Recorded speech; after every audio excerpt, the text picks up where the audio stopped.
सत्कारयोग साथियों काफ़ी दिन हो गए 23-64 ਤੇ ਗੱਲਬਾਤ नहीं सी हो पाई। ਅੱਜ ਇਸ ਮੁੱਦੇ ਤੇ ਗੱਲ ਕਰਨੀ ਬਹੁਤ ਜ਼ਰੂਰੀ ਹੈ।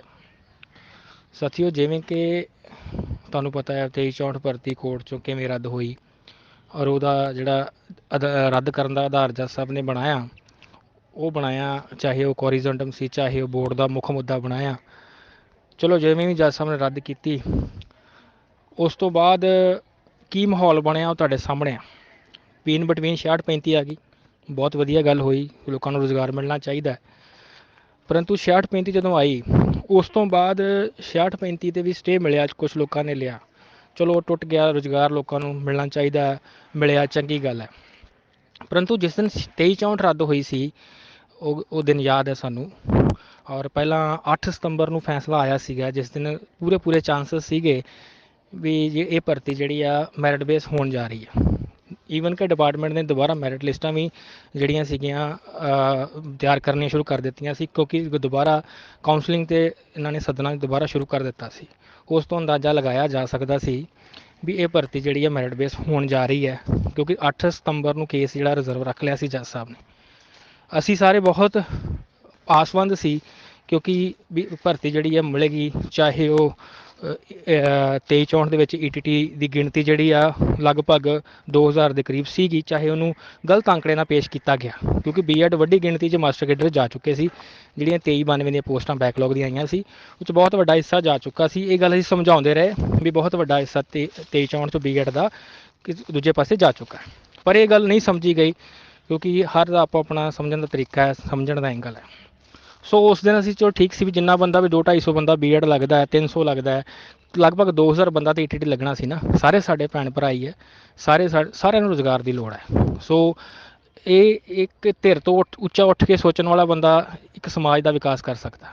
ਸੋ ਉਸ ਤੋਂ ਉੱਚਾ ਉੱਠ ਕੇ ਅਸੀਂ ਸੋਚਿਆ ਸੀ। ਪਰੰਤੂ 15 ਸਤੰਬਰ ਨੂੰ ਜਿਹੜੀ CM ਲੱਗੀ, ਜਿਹਦੇ ਵਿੱਚ ਇਹ ਕਿਹਾ ਗਿਆ ਵੀ BEd ਨੂੰ ਹੋਲਡ ਕਰਕੇ ਬਾਕੀਆਂ ਨੂੰ ਆਰਡਰ ਦਿਓ। ਕੋਸ਼ਿਸ਼ ਤਾਂ ਇਹ ਕੀਤੀ ਗਈ ਵੀ ETT ਨੂੰ ਆਰਡਰ ਦਵਾਏ ਜਾਣ ਅਤੇ BEd ਨੂੰ ਬਾਹਰ ਕੀਤਾ ਜਾਵੇ, ਪਰੰਤੂ ਉਹ ਜਿਹੜੀ ਆ BEd ਤੋਂ ਉਸ ਤੋਂ ਬਾਹਰ ਨਹੀਂ ਹੋਈ। ਪਰੰਤੂ ਉਹ 15 ਸਤੰਬਰ ਦੀ ਜਿਹੜੀ CM ਲੱਗੀ, ਉਸ ਨੇ ਭਰਤੀ ਦਾ ਰੱਦ ਕਰਨ ਦਾ ਮੁੱਢ ਬੰਨ੍ਹਿਆ, ਜਿਹੜਾ ਉੱਥੋਂ ਸ਼ੁਰੂ ਹੁੰਦਾ ਹੈ। ਇਹ ਗੱਲ ਬਹੁਤੇ ਲੋਕਾਂ ਨੂੰ ਪਤਾ ਹੈ, ਸ਼ਾਇਦ ਜਿਨ੍ਹਾਂ ਨੂੰ ਨਹੀਂ ਪਤਾ ਉਹਨਾਂ ਲਈ ਹੈ। 15 ਸਤੰਬਰ ਨੂੰ CM ਕਿਹਨੇ ਲਾਈ ਗਈ, ਇਹ ਤੁਹਾਨੂੰ ਸਾਰਿਆਂ ਨੂੰ ਪਤਾ, ਔਰ ਇਹ ਕਿਉਂ ਲਾਈ ਗਈ, ਕਿਹੜੇ ਮਨਸ਼ਾ ਨਾਲ ਲਾਈ ਗਈ, ਇਹ ਗੱਲ ਸਾਰਿਆਂ ਨੂੰ ਪਤਾ ਹੋਣੀ ਜ਼ਰੂਰੀ ਹੈ। ਚਲੋ, 15 ਸਤੰਬਰ ਤੋਂ ਬਾਅਦ ਦੁਬਾਰਾ ਕੇਸ ਖੁੱਲ੍ਹਿਆ ਔਰ ਨਵੰਬਰ 'ਚ ਜਾ ਕੇ ਜਿਹੜਾ ਕੇਸ ਦਾ ਫੈਸਲਾ ਆਇਆ, ਉਹ ਜੱਜ ਸਾਹਿਬ ਨੇ ਜਿਹੜੀ ਭਰਤੀ ਉਹ ਰੱਦ ਕਰ ਦਿੱਤੀ। ਜਿਸ ਦਿਨ ਰੱਦ ਹੋਈ ਉਸ ਦਿਨ ਕੌਣ ਖੁਸ਼ ਸੀਗਾ, ਕਿਵੇਂ ਹੋਇਆ, ਇਹ ਸਾਰੇ ਬਹੁਤੇ ਲੋਕਾਂ ਨੂੰ ਪਤਾ ਹੈ। ਜਿਨ੍ਹਾਂ ਨੂੰ ਨਹੀਂ ਪਤਾ ਉਹਨੂੰ ਪਤਾ ਕਰਨਾ ਚਾਹੀਦਾ ਹੈ। ਉਸ ਤੋਂ ਬਾਅਦ ਸਰਕਾਰ ਜਿਹੜੀ ਨਾਲ ਗੱਲ ਹੁੰਦੀ ਰਹੀ, 66-35 ਨੂੰ ਲੈ ਕੇ ਗੱਲ ਹੁੰਦੀ ਰਹੀ, ETT ਸਾਥੀ ਕਰਦੇ ਰਹੇ। ਉਸ ਤੋਂ ਬਾਅਦ ਪਰ ਕਿਸੇ ਸਾਥੀ ਨੇ ਰਿਵਿਊ ਨਹੀਂ ਲਾਇਆ, ਨਾ LP ਲਾਈ। ਅਸੀਂ ਬਹੁਤ ਸੋਚਿਆ, BEd ਸਾਥੀ ਜਿਹੜੇ ਸੀਗੇ, ਜਿਹੜੇ ਚਾਹੁੰਦੇ ਸੀ ਵੀ ਰੁਜ਼ਗਾਰ ਜਿਹੜਾ ਮਿਲੇ, ਭਰਤੀ ਰੱਦ ਨਾ ਹੋਵੇ, ਕਿਉਂਕਿ ਇਹ ਜਿਹੜੀ ਮਨਸ਼ਾ ਹੁੰਦੀ ਨਾ ਵੀ ਮੈਨੂੰ ਨਹੀਂ ਮਿਲਿਆ ਅਤੇ ਕਿਸੇ ਨੂੰ ਨਾ ਮਿਲੇ, ਇਹ ਬੜੀ ਗਲਤ ਗੱਲ ਹੁੰਦੀ ਹੈ। ਇਹ 23-64 ਨੂੰ ਰੱਦ ਕਰਾਉਣ 'ਚ ਬਹੁਤੇ ਸਾਥੀਆਂ ਨੇ ਇਹੋ ਸੋਚਿਆ ਜੇ ਮੈਂ ਨਹੀਂ ਤਾਂ ਕੋਈ ਵੀ ਨਹੀਂ। ਉਹ ਸਾਥੀ ਅੱਜ ਕਹਿਣ ਵੀ ਅਸੀਂ 23-64 ਨੂੰ ਅਸੀਂ ਬਚਾਇਆ, ਅਤੇ ਉਹ ਗਲਤ ਗੱਲ ਹੈ। ਗੱਲ ਸੀ ਵੀ ਜਦੋਂ ਰੱਦ ਹੋਣ ਤੋਂ ਬਾਅਦ ਪ੍ਰਗਟ ਸਿੰਘ ਨੇ ਸਿੱਖਿਆ ਮੰਤਰੀ ਦਾ ਅਹੁਦਾ ਸੰਭਾਲਿਆ।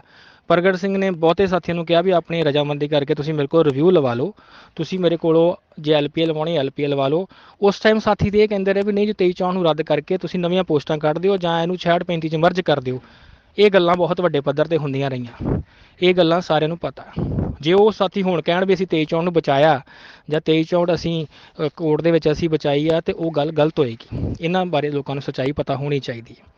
ਇੱਕ ਪਾਸੇ ਸਾਥੀ ਜੀ ਕਹਿ ਰਹੇ ਵੀ 66-35 ਨੋਟੀਫਿਕੇਸ਼ਨ ਦੇ ਮੁਤਾਬਕ ਹੋਣੀ ਚਾਹੀਦੀ ਹੈ ਕੋਰਟ ਦੇ ਵਿੱਚ, ਦੂਜੇ ਪਾਸੇ 23-64 ਦੇ ਮਸਲੇ 'ਚ ਅਸੀਂ ਕਹਿੰਦੇ ਹਾਂ ਨੋਟੀਫਿਕੇਸ਼ਨ ਦੇ ਮੁਤਾਬਕ ਨਹੀਂ ਹੋਣੀ ਚਾਹੀਦੀ, ਇਹ ਸਿਰਫ ਪਹਿਲ ਦੇ ਆਧਾਰ 'ਤੇ ਹੋਣੀ ਚਾਹੀਦੀ ਹੈ। ਇਹ ਦੋ ਗੱਲਾਂ ਗਲਤ ਵਾ, ਪੈਰਲਲ ਗੱਲਾਂ ਨਹੀਂ ਹੋਣੀਆਂ ਚਾਹੀਦੀਆਂ। ਜੇ 66-35 ਨੋਟੀਫਿਕੇਸ਼ਨ ਦੇ ਮੁਤਾਬਕ ਤੁਸੀਂ ਕਹਿੰਦੇ ਹੋ, ਤਾਂ 23-64 ਵੀ ਨੋਟੀਫਿਕੇਸ਼ਨ ਮੁਤਾਬਕ ਹੋਣੀ ਚਾਹੀਦੀ ਹੈ। ਇਹ ਗੱਲ ਸਪਸ਼ਟ ਹੋਣੀ ਚਾਹੀਦੀ ਹੈ। ਜੋ ਸਾਥੀ ਅੱਜ 23-64 ਲਈ ਲੜ ਰਹੇ ਆ, ਬੜੀ ਵਧੀਆ ਗੱਲ ਅਸੀਂ ਸਪੋਰਟ ਕਰਦੇ ਹਾਂ, ਕਿਉਂਕਿ ਰੁਜ਼ਗਾਰ ਜਿਹੜਾ ਮਿਲਣਾ ਬਹੁਤ ਔਖਾ ਹੈ। ਸਰਕਾਰਾਂ ਪੋਸਟਾਂ ਬੜੀ ਮੁਸ਼ਕਿਲ ਨਾਲ ਕੱਢਦੀਆਂ, ਇਹ ਪੋਸਟਾਂ ਜਿਹੜੀਆਂ ਨਿਕਲੀਆਂ ਇੱਥੇ ਰੁਜ਼ਗਾਰ ਲੋਕਾਂ ਨੂੰ ਮਿਲਣਾ ਚਾਹੀਦਾ ਹੈ, ਲੋਕ ਲੱਗਣੇ ਚਾਹੀਦੇ ਆ, ਕਿਉਂਕਿ ਹਰ ਕੋਈ ਰੁਜ਼ਗਾਰ ਲਈ ਲੜ ਰਿਹਾ, ਹਰ ਕਿਸੇ ਨੇ ਯੋਗਤਾ ਹਾਸਲ ਕੀਤੀ ਹੈ, ਚਾਹੇ ਉਹ ETT ਹੈ ਚਾਹੇ ਉਹ BEd। ਵੱਖਰੀ ਗੱਲ ਹੈ ਵੀ ਹਰ ਦਾ ਲੜਨ ਦਾ ਤਰੀਕਾ, ਸੋਚਣ ਦਾ ਤਰੀਕਾ ਔਰ ਹਰ ਕਿਸੇ ਦਾ ਮੁੱਦਾ ਅਲੱਗ-ਅਲੱਗ ਹੈ, ਪਰ ਅਸੀਂ ਮਿਊਚੁਅਲ ਤੌਰ 'ਤੇ ਜੇ ਗੱਲ ਕਰੀਏ, ਇੱਕ ਸਮਾਜਿਕ ਤੌਰ 'ਤੇ ਗੱਲ ਕਰੀਏ, ਤਾਂ ਪੋਸਟਾਂ ਰੱਦ ਨਹੀਂ ਹੋਣੀਆਂ ਚਾਹੀਦੀਆਂ। ਸੋ ਅਸੀਂ ਅੱਜ ਇਹ ਗੱਲ ਕਹਿਣੀ ਚਾਹੁੰਦੇ ਹਾਂ ਵੀ 2364 ਜਿਹੜੀ LPA ਪਹਿਲੀ ਲਾਈ ਅਸੀਂ ਗੁਰਵਿੰਦਰ ਸਿੰਘ ਗੈਰੀ ਸੀਨੀਅਰ ਐਡਵੋਕੇਟ ਹੈ ਉਹਨਾਂ ਕੋਲ ਲਾਈ 5 ਲੱਖ ਰੁਪਇਆ ਅਸੀਂ ਖਰਚਿਆ। ਇੱਕ ਦਿਨ 'ਚ ਜੱਜ ਸਾਹਿਬ ਨੇ ਹਾਈ ਕੋਰਟ ਦੇ ਚੀਫ ਜਸਟਿਸ ਸਾਹਿਬ ਨੇ ਕਹਿ ਦਿੱਤਾ ਤੁਸੀਂ ਪਹਿਲਾਂ ਰਿਵਿਊ ਲਾਓ। ਉਹ ਅਸੀਂ ਇੱਕ ਦਿਨ 'ਚ LPA ਲਾਈ, ਉਸ ਤੋਂ ਬਾਅਦ ਅਸੀਂ ਰਿਵਿਊ 'ਤੇ ਗਏ। ਹੁਣ ਜਿਹੜੇ ਸਾਥੀ ਕਹਿ ਰਹੇ ਅਸੀਂ 2364 ਬਚਾਈ, ਅਸੀਂ ਕੋਈ ਕਲੇਮ ਨਹੀਂ ਕਰ ਰਹੇ ਨਾ ਅਸੀਂ ਕੋਈ ਅਹਿਸਾਨ ਕਰ ਰਹੇ ਹਾਂ ਦੱਸ ਕੇ, ਪਰ ਬੜੇ ਦਿਨਾਂ ਦਾ ਅਸੀਂ ਸੁਣ ਰਹੇ ਸੀਗੇ ਵੀ ਇਹ ਗੱਲਾਂ ਇੱਦਾਂ ਹੋ ਰਹੀਆਂ, ਪਰ ਸਾਡਾ ਮਨ ਕਰਦਾ ਸੀ ਵੀ ਗੱਲ ਕਰਨ ਦਾ ਵੀ ਇਹ ਗੱਲ ਵਾਕਿਆ ਹੀ ਕਿੱਦਾਂ ਹੋਈ, ਕਿਵੇਂ ਹੋਈ, ਅਸਲੀਅਤ ਸਾਹਮਣੇ ਆਉਣੀ ਬਹੁਤ ਜ਼ਰੂਰੀ ਹੈ। ਅੱਜ 2364 ਲਈ ਸਾਥੀ ਜਿਹੜੇ ਬਾਹਰ ਆਏ ਬੜੀ ਵਧੀਆ ਗੱਲ ਆ, ਪਰ 2364 ਸਾਥੀਓ ਇਹ ਬਚਣੀ ਤਾਂ ਹੀ ਹੈ ਜੇ ਨੋਟੀਫਿਕੇਸ਼ਨ ਮੁਤਾਬਕ ਗੱਲ ਕਰਾਂਗੇ। ਅੱਜ ਵੀ ਸਾਥੀ ਜਿਹੜੇ ਬਾਹਰ ਆਏ ਆ, ਅਸੀਂ ਆਡੀਓ ਪਾਉਣ ਦਾ ਮਕਸਦ ਇਹੀ ਹੈ, ਇੱਕ ਤਾਂ ਸੱਚਾਈ ਦੱਸੀ ਜਾਵੇ, ਦੂਜਾ 2364 ਦਾ ਨੋਟੀਫਿਕੇਸ਼ਨ ਦੇ ਮੁਤਾਬਕ ਅਸੀਂ ਜੇ ਮੰਗ ਕਰਦੇ ਹਾਂ ਤਾਂ ਸਰਕਾਰ ਝੁਕੂਗੀ। ਜੇ ਅਸੀਂ ਫਿਰ ਵੀ ਉਹਨਾਂ 'ਚ ਕੰਡੀਸ਼ਨਾਂ ਲਾਉਂਦੇ ਹਾਂ ਤਾਂ ਸਰਕਾਰ ਨਹੀਂ ਚੁੱਕੂਗੀ, ਕਿਉਂਕਿ ਸਰਕਾਰ ਕੋਲ ਵੱਡਾ ਬਹਾਨਾ ਜਿਹੜਾ ਸਰਕਾਰ ਕੋਲ ਪਹਿਲਾਂ ਵੀ ਜਾਂਦਾ ਰਿਹਾ। ਪ੍ਰਗਟ ਸਿੰਘ ਹੋਣੀ ਸਿੱਖਿਆ ਮੰਤਰੀ ਸਾਫ਼ ਕਹਿੰਦੇ ਰਹੇ ਆ ਤੁਸੀਂ ਆਪਸ 'ਚ ਪਹਿਲਾਂ ਰਿਵਿਊ ਲਾਓ, LPA ਲਾਓ, ਪਰ ਉਲਟਾ ਇਹ ਕਹਿੰਦਾ ਜਾਂਦਾ ਰਿਹਾ ਵੀ ਨਹੀਂ 2364 ਰੱਦ ਕਰ ਦਿਓ। ਇਹ ਕਹਿੰਦੇ ਰਹੇ ਲੋਕ, ਅੱਜ ਜਿਹੜੇ ਲੋਕ ਕਹਿ ਰਹੇ ਅਸੀਂ ਬਚਾਈ ਹੈ ਉਹੀ ਲੋਕ ਕਹਿੰਦੇ ਰਹੇ। ਸੋ ਇਹ ਸਾਥੀਓ 2364 ਬਾਰੇ ਜੇ ਆਪਾਂ ਲੜਨਾ ਸ਼ੁਰੂ ਕੀਤਾ ਹੈ ਚੰਗੀ ਗੱਲ ਆ। ਸੁਰਿੰਦਰਪਾਲ ਜੀ ਸਾਹਮਣੇ ਆਏ ਆ 2364 ਬਚਾਉਣ ਲਈ ਗੱਲ ਕਰਦੇ ਆ, ਚਲੋ ਵਧੀਆ ਗੱਲ ਆ, ਅਸੀਂ ਸਪੋਰਟ ਕਰਦੇ ਹਾਂ। ਪਰ ਮੈਂ ਇਹਨਾਂ ਨੂੰ ਬੇਨਤੀ ਕਰਦਾ ਵੀ 66-35 ਪੋਸਟਾਂ ਚਲੋ ਇਹਨਾਂ ਕਰਕੇ ਆਈਆਂ, ਸਾਨੂੰ ਪਤਾ ਹੈ ਅੱਜ ਇਹਨਾਂ ਦਾ ਨੰਬਰ ਨਹੀਂ ਆਇਆ, ਆਉਣਾ ਚਾਹੀਦਾ ਹੈ। ਜੇ ਵੱਡਾ ਇਹਨਾਂ ਸੰਘਰਸ਼ ਲੜਿਆ ਤਾਂ ਰੁਜ਼ਗਾਰ ਮਿਲਣਾ ਚਾਹੀਦਾ ਹੈ। ਸੋ ਇਹਨਾਂ ਨੂੰ ਬੇਨਤੀ ਅਸੀਂ ਕਰਦੇ ਹਾਂ ਪਹਿਲਾਂ ਸਪਸ਼ਟ ਰੂਪ 'ਚ ਸਾਨੂੰ ਦੱਸਿਆ ਜਾਵੇ ਵੀ ਨੋਟੀਫਿਕੇਸ਼ਨ ਮੁਤਾਬਕ ਗੱਲ ਕਰਦੇ ਆ ਜਾਂ ਇਹ ਫਿਰ ਅਜੇ ਵੀ ਉਹੀ ਗੱਲ ਵੀ ਅਸੀਂ ਪਹਿਲ ਦੇ ਆਧਾਰ 'ਤੇ ਹੱਲ ਕਰਾਉਣੀ ETT ਲਈ।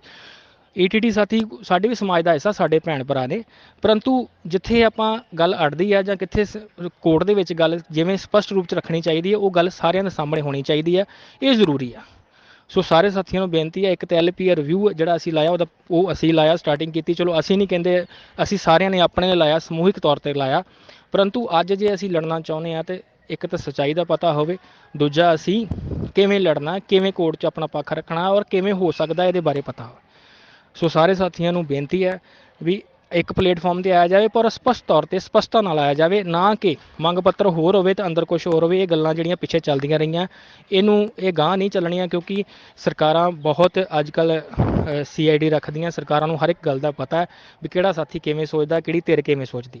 ਸਰਕਾਰਾਂ ਨੂੰ ਮੌਕਾ ਨਾ ਦਿੱਤਾ ਜਾਵੇ, ਸਰਕਾਰਾਂ ਨੂੰ ਬਹਾਨਾ ਨਾ ਦਿੱਤਾ ਜਾਵੇ, ਸਮੂਹਿਕ ਤੌਰ 'ਤੇ ਸਮਾਜਿਕ ਤੌਰ 'ਤੇ ਆਪਣੀ ਲੜਾਈ ਨਿੱਜਵਾਦ ਤੌਰ 'ਤੇ ਉੱਠ ਕੇ ਇਹਨਾਂ ਭਰਤੀਆਂ ਨੂੰ ਪੂਰਾ ਕਰਾਇਆ ਜਾਵੇ। ETT BEd ਤੁਸੀਂ ਉਹਨਾਂ ਜਿੰਨਾ ਚਿਰ ਰੁਜ਼ਗਾਰ ਨਹੀਂ ਮਿਲਦਾ, ਜਦੋਂ ਰੁਜ਼ਗਾਰ ਮਿਲ ਜਾਂਦਾ ਹੈ ਤੁਸੀਂ ਸਮਾਜ ਦਾ ਇੱਕ ਵਧੀਆ ਹਿੱਸਾ ਬਣ ਜਾਂਦੇ ਹੋ। ਸਮਾਜਿਕ ਤੌਰ 'ਤੇ ਤੁਸੀਂ ਬੱਚਿਆਂ ਨੂੰ ਪੜ੍ਹਾਉਣਾ ਹੈ, ਸਮਾਜ ਦਾ ਵਿਕਾਸ ਕਰਨਾ ਹੈ। ਸੋ ਇਹਨਾਂ ਗੱਲਾਂ ਤੋਂ ਉੱਪਰ ਉੱਠੀਏ ਕਿ ਮੇਰਾ ਨੰਬਰ ਨਹੀਂ ਆਇਆ ਤਾਂ ਮੈਂ ਭਰਤੀ ਰੱਦ ਕਰਾਊਂਗਾ, ਮੇਰਾ ਨੰਬਰ ਨਹੀਂ ਆਇਆ ਤਾਂ ਮੈਂ ਭਰਤੀ ਨਹੀਂ ਹੋਣ ਦੇਵਾਂਗਾ, ਇਹ ਗੱਲਾਂ ਹੁੰਦੀਆਂ ਰਹੀਆਂ। ਇਹ ਇੱਕ ਅਧਿਆਪਕ ਦੀ ਨਿਸ਼ਾਨੀ ਨਹੀਂ ਹੁੰਦੀ। ਇਸ ਕਰਕੇ ਜਿਨ੍ਹਾਂ ਬੰਦਿਆਂ ਦਾ 66-35 'ਚ ਨੰਬਰ ਆਇਆ ਉਹ ਬੰਦੇ ਅੱਜ 66-35 ਜੁਆਇਨ ਕਰਕੇ ਚੰਗੀ ਗੱਲ ਆ, ਪਰ ਜੇ ਉਹਨਾਂ ਦਾ 23-64 'ਚ ਆਇਆ ਹੁੰਦਾ ਤਾਂ ਸ਼ਾਇਦ 23-64 ਦਾ ਹਾਲ ਨਾ ਹੁੰਦਾ। ਸੋ ਅਸੀਂ ਇਹ ਮਹਿਸੂਸ ਕਰਦੇ ਹਾਂ, ਸਾਰਿਆਂ ਨੂੰ ਗੱਲ ਦੱਸਣੀ ਜ਼ਰੂਰੀ ਸੀ। ਅਸੀਂ ਨਾਲ ਹਾਂ 23-64 ਨੂੰ ਬਚਾਉਣ ਦੇ, ਅਸੀਂ ਸ਼ੁਰੂ ਤੋਂ ਲੜਦੇ ਆਏ ਹਾਂ। LPA ਰਿਵਿਊ ਅਸੀਂ ਅਜੇ ਵੀ ਲੜ ਰਹੇ ਹਾਂ, ਅਜੇ ਲੜਦੇ ਰਹਾਂਗੇ, ਐਂਡ ਤੱਕ ਹਰ ਹਾਲ 'ਚ ਲੜਦੇ ਰਹਾਂਗੇ, ਪਰੰਤੂ ਸਪਸ਼ਟਤਾ ਨਾਲ ਲੜਾਂਗੇ, ਸਪਸ਼ਟ ਚੀਜ਼ ਸਾਹਮਣੇ ਆਵੇ ਵੀ ਆਪਾਂ ਕਿਵੇਂ ਲੜ ਰਹੇ ਹਾਂ।